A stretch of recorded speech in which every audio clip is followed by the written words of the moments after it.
Assalamu alaikum. My name is Habib Abdul Karim. I'm the coordinator managing information systems unit of the State University. This is a short guide to students on the GSU University CBT. Let's just go right ahead. Now, on the first screen, the student will visit the site like this, and the student will be required to enter either registration number or phone number. So this student will now enter the registration number. Let's assume this registration number. The student will also be given the personal identification number or PIN at entrance to the exam hall.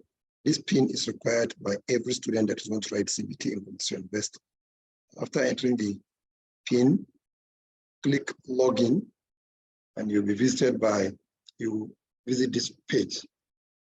The page says CBT on Gens 20 whatever by registration numbers or so and so. When you're ready to start, please click start test. So once you click start test, your test starts. It's very simple and straightforward. Click start and this screen will appear. On the screen on top, you will see the name of the State University, computer-based page, and the registration number of the candidate will appear with the name of the candidate. Then the course will also appear, the course code and the course title.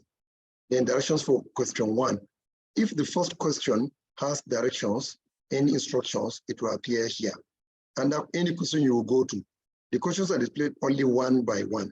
So now for question 1, it says we're on question 001. This is a question, the primary responsibility of United Nations in the maintenance of, then the options are below. By the left-hand side, it shows if the students' pictures are captured, it will show here. Then the time will be counting down. Any questions that have been attempted will also be shown here. Remaining questions that have not been attempted, yes, will show here. Then registration number of student and the student name under them. Under the options to choose from, that is the multiple choice options to choose from, there are 2 buttons. One is previous, the other one is next. If you click previous, it will take you to previous question. If you click next, it will take you to the next question. For instance, we're on question we're on question 1 now. If you click next, it now shows question 2 and give the question, the options, and what have you. If you want to go back to question 1, click previous. So at every point in time, when you want to go back to any question you've answered before, you can use previous and next under there. As you are working, if you decide to leave and finish your test, even though you have not finished or you have finished, there's quick test by the right-hand side, this red button. You can click it to finish the test. There's also quick review or jump, where all the questions, number of the questions is mentioned there. So you'll be able to go or move quickly to any question. For instance, we're on question 1 now. If you want to go to question 15 straight, we'll just come down and click under the quick review or jump and click on 15. And our question 15 will appear there so that I'll be able to answer. And also on this quick review, any questions you have already answered before, the column will turn from gray to green. For instance, let's go back to question 1. I click on question 1. We're on question 1.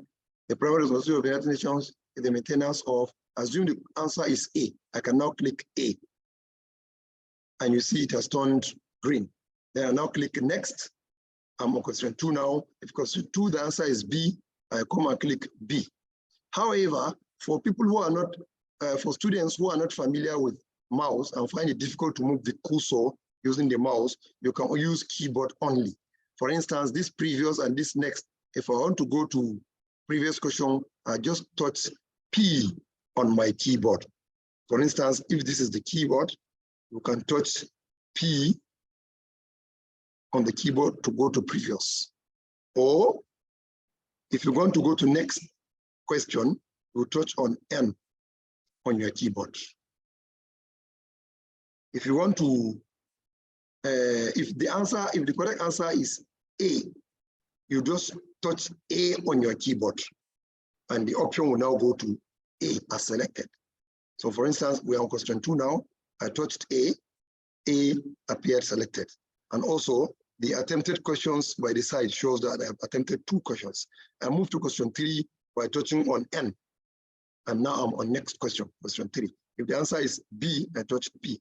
and B has been answered. You can see the green shows 3 greens, which means I've answered 3 questions. I touch N for next question. I'm on question 4. If the answer is A, I touched A on my keyboard. So throughout the test period, you can be touching N for next questions.